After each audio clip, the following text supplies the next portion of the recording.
G'day everyone, welcome to Lubrication Explained. In this video we're going to talk about EHL lubrication, so that's elasto-hydrodynamic lubrication, sometimes also known as EHD lubrication. So if you remember back in our video about the Strybek curve, we talked about the relationship between Zn on P, which takes into account viscosity, speed and load, and how it relates to the coefficient of friction. And the curve had a kind of a minimum point. But everything to the right of that minimum point is what we call the hydrodynamic lubrication regime, where the two surfaces that are being lubricated are fully separated by the lubricant film. Well, if we take hydrodynamic and we put elasto in front of it, you get EHL lubrication. Elasto-hydrodynamic lubrication.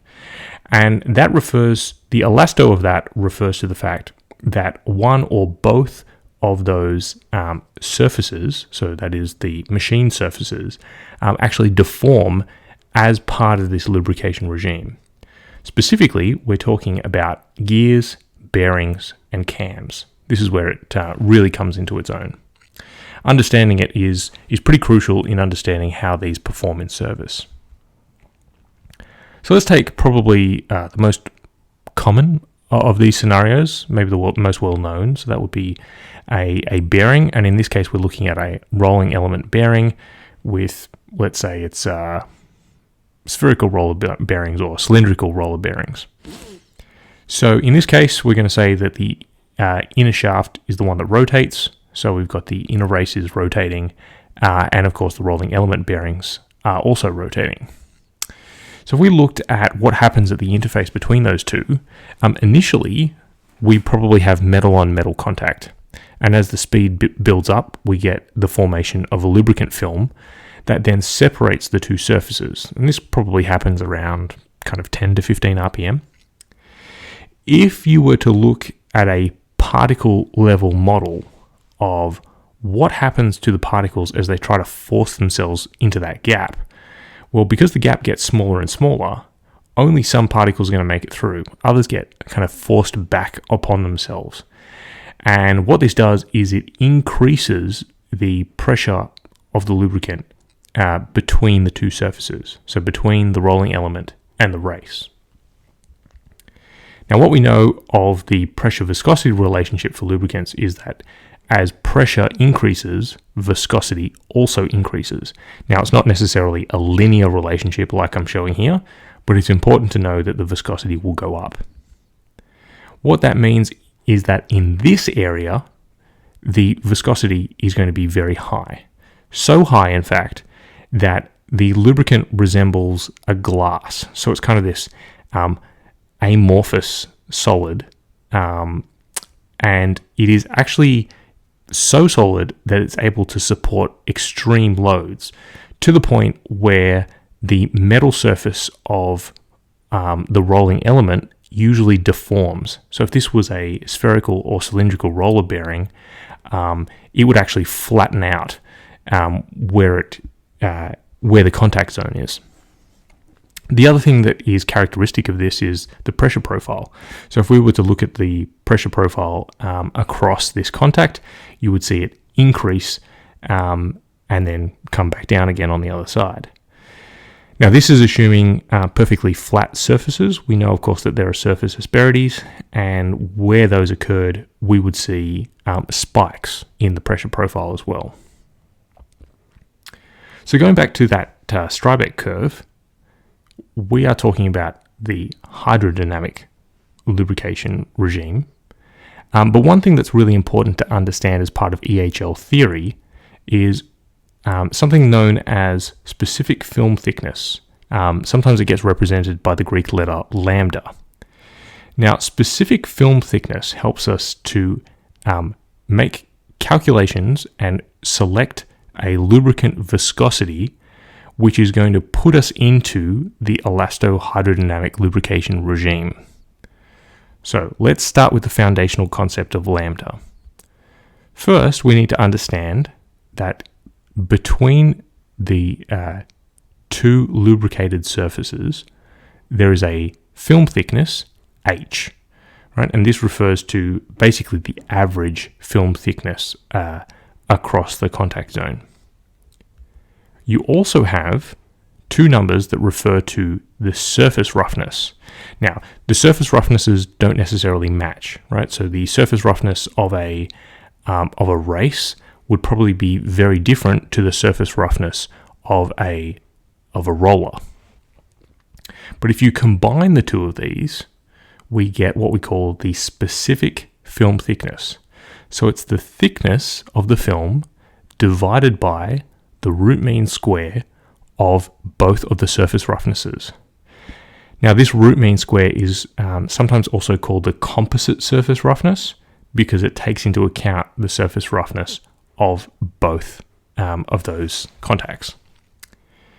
Now, if we were to think of this another way, we've got film thickness over surface roughness, and film thickness is directly related to viscosity, while surface roughness is directly related to the manner in which the equipment was machined. Right now, we don't have any more control over the machining because once the piece is manufactured, it's done. We do have control over the viscosity though.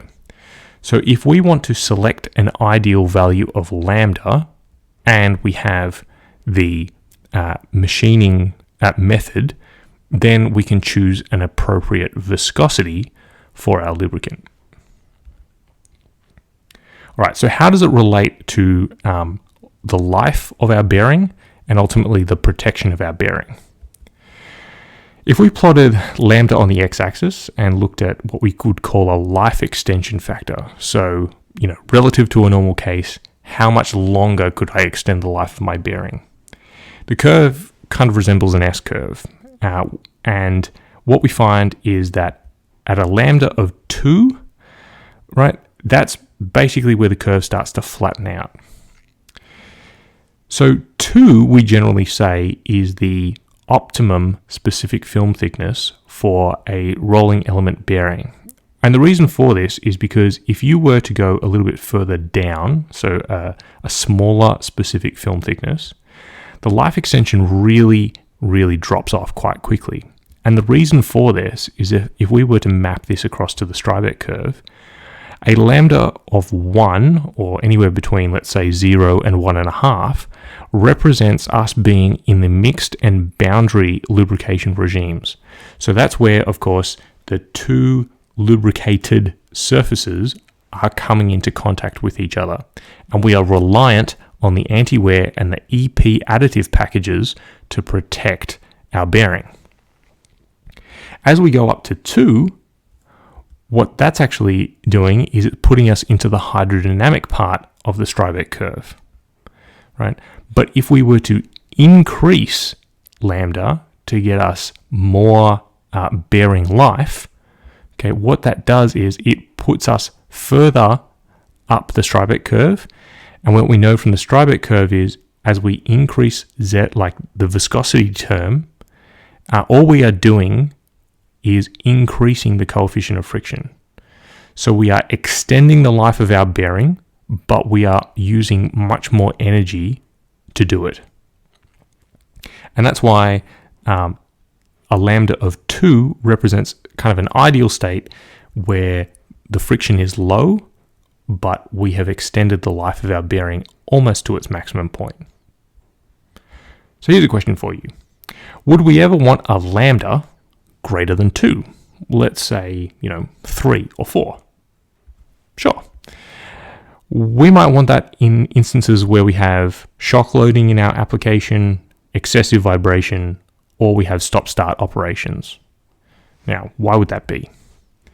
Going back to our diagram of specific film thickness, if we have vibrations and shock loading, in those instances, the apparent film thickness is much smaller, right? Because in a shock loaded situation, we have temporarily increased the load on our bearing, and therefore the two contact surfaces are getting closer together, and that reduces our apparent film thickness.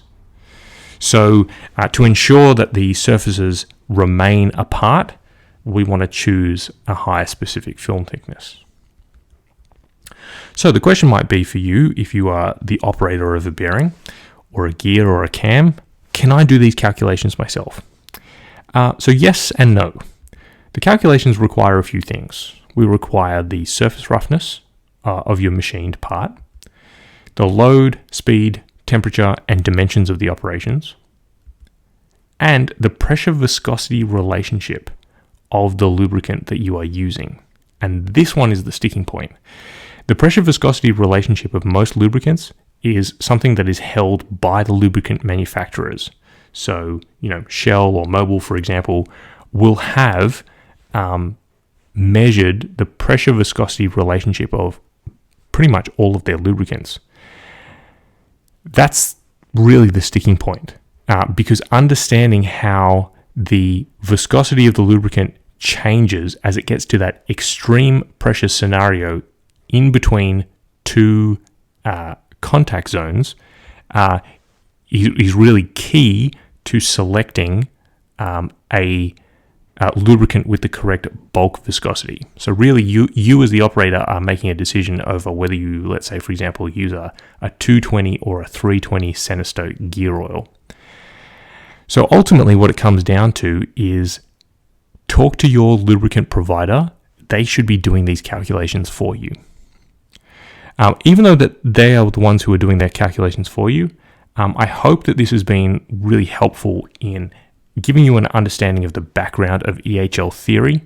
I might do a little bit more of a deep dive on calculating lubricant parameters, maybe sometime in the future. But for the moment, I hope this has been helpful. If you have any questions or comments, please leave them in the comment section below. This has been Lubrication Explained.